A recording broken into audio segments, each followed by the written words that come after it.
नमस्कार, मैं प्रद्युम्न। आज इस वीडियो में जो अपनी भारतीय राज्य व्यवस्था की सीरीज चल रही है, भारतीय राज्य व्यवस्था में संवैधानिक विकास किस प्रकार से हुआ, तो अपन ब्रिटिश काल में बने हुए अधिनियमों के बारे में चर्चा कर रहे हैं। इसी क्रम में कैबिनेट मिशन, माउंटबेटन योजना और अंतरिम सरकार के बारे में अपन इस वीडियो में चर्चा करेंगे। कैबिनेट मिशन 1946 में आया था। जैसा कि कैबिनेट का मतलब आप समझते हैं, मंत्रिमंडल से होता है। तो ब्रिटिश सरकार ने, उस समय ब्रिटेन के प्रधानमंत्री थे सर क्लेमेंट एटली, ये लेबर पार्टी से थे। इन्होंने भारत में राजनीतिक गतिरोध को दूर करने के लिए एक कैबिनेट मिशन भारत में भेजा था।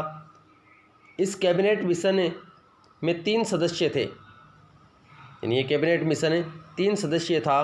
पैथिक लॉरेंस कैबिनेट मिशन के अध्यक्ष थे। सर स्टैफोर्ड क्रिप्स, वही स्टैफोर्ड क्रिप्स जो क्रिप्स मिशन लेकर के आए थे भारत में और असफल रहा था, अपन ने पहले चर्चा कर चुके हैं पहले की वीडियो में। तो स्टैफोर्ड क्रिप्स इसके सदस्य थे और एबी अलेक्जेंडर, ये 3 सदस्य कैबिनेट मिशन में शामिल थे। 16 मई 1946 को कैबिनेट मिशन प्रस्तुत किया गया, जिसके निम्न प्रोविजंस थे। क्या क्या प्रावधान इसमें किए गए हैं? एक तो ये जो PDF फाइल है, यदि आप चाहें तो हमारे टेलीग्राम चैनल से, जिसका लिंक इसी वीडियो में डिस्क्रिप्शन में दिया हुआ है यूट्यूब पर ही, यहाँ से आप हमारे टेलीग्राम चैनल में ये PDF भी प्राप्त कर सकते हैं। तो 16 मई 1946 को कैबिनेट मिशन योजना प्रस्तुत की गई, जिसके निम्न प्रावधान थे। एक भारत संघ के गठन का प्रावधान था। इस संघ की, ये जो संघ था, इसमें ब्रिटिश प्रांत, देशी रियासतें, चीफ कमिश्नरी राज्य शामिल थे। इस संघ की एक कार्यपालिका होगी और एक विधायिका होगी। विधायिका अर्थात कानून बनाने वाली एक संस्था होगी और कार्यपालिका यानी बने हुए कानूनों को लागू करवाने वाली संस्था होगी। संघीय विषय पर केंद्र सरकार कानून बनाएगी, लेकिन जो अन्य विषय हैं, उन अन्य विषयों पर कानून बनाने का अधिकार प्रांतों को दे दिया गया। अवशिष्ट विषयों पर भी कानून बनाने का अधिकार यहाँ प्रांतों को दे दिया गया कैबिनेट मिशन में। ध्यान रखने की बात है कि अपन ने पहले चर्चा की थी कि जो अवशिष्ट शक्तियाँ हैं, एक तो अवशिष्ट शक्तियाँ कहते किसे हैं, मैंने आपको बताया था। ऐसे विषय अवशिष्ट विषय कहलाते हैं जिनका उल्लेख संविधान न तो संघ सूची में है न राज्य सूची में है। तो ऐसे विषय अवशिष्ट विषय कहलाते हैं। और उन पर कानून बनाने की शक्ति गवर्नर में थी, ये अपन ने पहले चर्चा की है। लेकिन यहाँ पर अवशिष्ट विषयों पर कानून बनाने की शक्ति किसको दे दी गई? प्रांतों को दे दी गई। इसी कैबिनेट मिशन में प्रावधान था कि संविधान निर्माण के लिए एक संविधान सभा का गठन किया जाएगा। इस संविधान सभा में 389 सदस्य होंगे। किस तरीके से होंगे? तो भारत, जैसे आज वर्तमान में अपन देखते हैं, एक राज्य है, एक केंद्र शासित प्रदेश है। तो उस समय ब्रिटिश प्रांत हुआ करते थे, देशी रियासतें थी, और एक थे चीफ कमिश्नरी क्षेत्र। तो ब्रिटिश प्रांतों से 292 सदस्य शामिल होंगे। देशी रियासतों से 93 सीटें रिजर्व की गई, रखी गई, निर्धारित की गई, और चीफ कमिश्नरी क्षेत्र से 4 सदस्य होंगे। इस प्रकार कुल संख्या 389 होगी संविधान सभा की। प्रांतों को संविधान सभा में प्रतिनिधित्व दिया गया। किस आधार पर दिया गया? जनसंख्या के आधार पर। और ये कहा गया कि 10 लाख जनसंख्या पर एक सीट होगी। 10 लाख जनसंख्या पर एक सीट होगी। ब्रिटिश प्रांतों 10 लाख पर एक सीट। आगे देखिए, देशी रियासतों को किस हिसाब से प्रतिनिधित्व दिया गया? प्रांतों की बात तो अपन ने कर ली, जनसंख्या के आधार पर होगा। और जनसंख्या के आधार पर निर्धारण कैसे? 10 लाख पर एक सीट। लेकिन जब अपन बात करते हैं कि देशी रियासतों को किस हिसाब से प्रतिनिधित्व दिया गया, तो देखिए 2 समितियां थी। एक समझौता समिति और एक देशी रियासतों की ओर से नियुक्त समिति। ये 2 समितियां हैं। ये आपस में बैठेंगी, मीटिंग करेंगी और फिर आपसी एक समझौता होगा। उसके आधार पर निर्धारित किया जाएगा कि किस रियासत से किस तरीके से संविधान सभा में प्रतिनिधि को भेजा जाएगा। जबकि ब्रिटिश प्रांतों से आनुपातिक प्रतिनिधित्व के आधार पर, जनसंख्या के आधार पर 10 लाख पर 1 सीट। एक अंतरिम सरकार की तत्काल स्थापना की जाएगी। अंतरिम सरकार का तात्पर्य यह है कि कैबिनेट मिशन में अपन ने देखा है अभी एक संविधान सभा का गठन किया जाएगा, जिसका कार्य होगा भारत के लिए संविधान बनाना। लेकिन जब तक संविधान नहीं बने तब तक भी तो देश को चलाने के लिए एक सरकार की जरूरत है, तो अंतरिम सरकार होगी।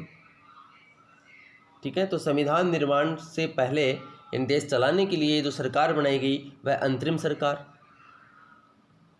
इस अंतरिम सरकार में 14 सदस्य होंगे।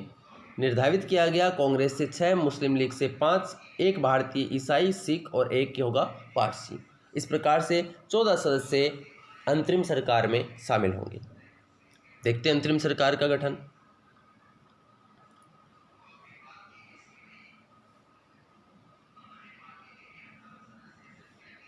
चौबीस अगस्त 1946 को पंडित जवाहरलाल नेहरू के नेतृत्व में पहली अंतरिम सरकार का गठन किया गया। इसमें मुस्लिम लीग के सदस्य नहीं थे। प्रारंभ में इसमें मुस्लिम लीग के सदस्यों ने भाग नहीं लिया, लेकिन बाद में 26 अक्टूबर 1946 को मुस्लिम लीग भी इसमें शामिल हो गई। अंतरिम सरकार के सदस्य, तो अंतरिम सरकार में 14 सदस्यों की बात अपन ने की है, 6 कांग्रेस से, 5 मुस्लिम लीग से और सिख ईसाई पारसी एक एक।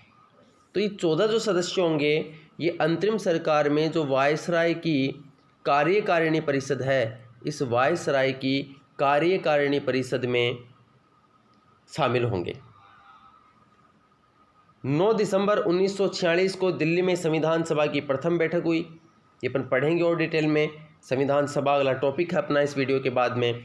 तो 9 दिसंबर 1946 को दिल्ली में संविधान सभा की प्रथम बैठक हुई, जिसमें मुस्लिम लीग ने बहिष्कार कर दिया।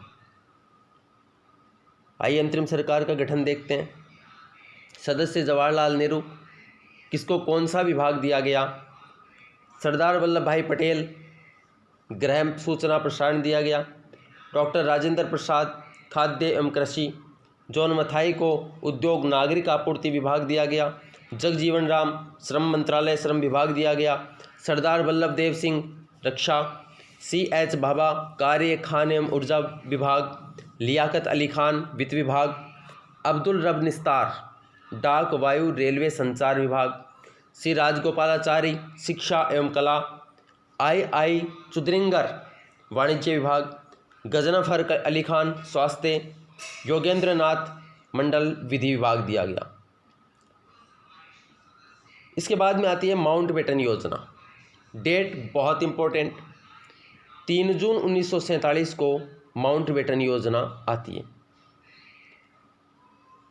वास्तव में क्या था कि इस समय भी ब्रिटेन का प्रधानमंत्री है क्लेमेंट एटली, उसने ये घोषणा की, लेबर पार्टी का था और भारत के प्रति ये उदार था। चर्चिल डेमोक्रेटिक पार्टी से था। एटली ने घोषणा की कि 30 जून 1948 से पहले भारतीयों को सत्ता सौंप दी जाएगी। अब 1948 के पहले सत्ता सौंपी जाएगी, तो उसके लिए जिम्मेदारी के लिए भेजा गया माउंटबेटन को। लॉर्ड माउंटबेटन जवाहरलाल नेहरू के बड़े अजीज थे।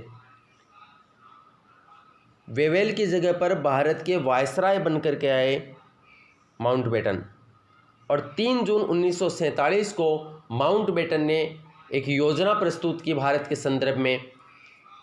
वह योजना माउंटबेटन योजना के नाम से जानी जाती है। क्या क्या प्रावधान थे इसमें? पहला प्रोविज़न, भारत का विभाजन 2 भागों में किया जाएगा। एक भारत संघ होगा, दूसरा पाकिस्तान होगा। और संविधान सभा भी 2 भागों में बंट जाएगी और अपने अपने राज्य के लिए संविधान तैयार करेगी।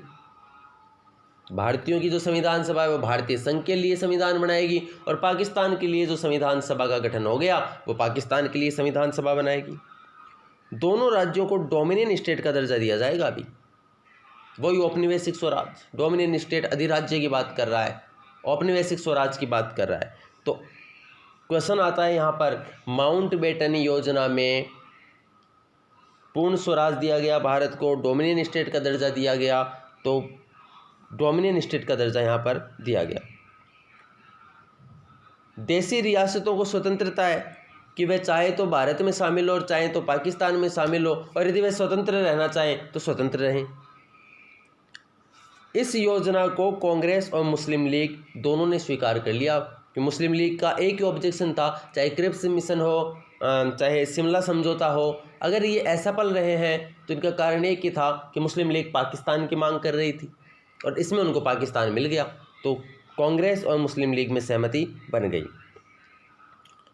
फिर आता है भारतीय स्वतंत्रता अधिनियम 1947। माउंटबेटन योजना के अनुसार यह अधिनियम 4 जुलाई 1947 को ब्रिटिश संसद में प्रस्तुत किया गया। 18 जुलाई 1947 को ये स्वीकृत हो गया और इसके निम्न प्रावधान थे। क्या क्या प्रावधान है इसमें? पहला प्रोविज़न, 15 अगस्त 1947 को भारत और पाकिस्तान दो स्वतंत्र राज्यों की स्थापना हो जाएगी। अभी भी इन्हें कैसा दर्जा है? Dominion state. प्रत्येक डोमिनियन स्टेट में एक गवर्नर जनरल होगा और उस गवर्नर जनरल की नियुक्ति की जाएगी इंग्लैंड के सम्राट के द्वारा। दोनों राज्यों की संविधान निर्मात्री सभा, जिन्होंने संविधान बनाया है, वह संविधान निर्मात्री सभा, संविधान सभा अपने अपने राज्यों के लिए संविधान बनाएगी। दोनों डोमिनियन स्टेट की सीमा का निर्धारण किया जाएगा और सीमा निर्धारण के लिए एक आयोग बनाया गया और इस आयोग के अध्यक्ष थे रेडक्लिफ, सर रेडक्लिफ इस आयोग के अध्यक्ष थे। स्वतंत्र भारत का पहला मंत्रिमंडल बना। अब देखिए यहाँ से एक क्वेश्चंस आते हैं, किस टाइप से आते हैं आपको बताऊं मैं। अभी अपने अंतरिम सरकार का गठन देखा है।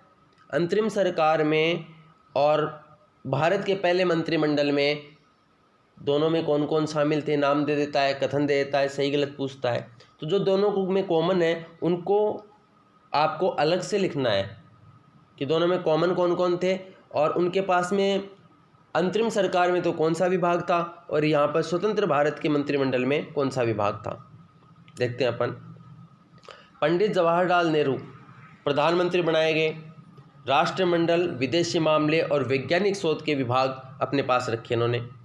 सरदार वल्लभ भाई पटेल गृह मंत्री बने भारत के।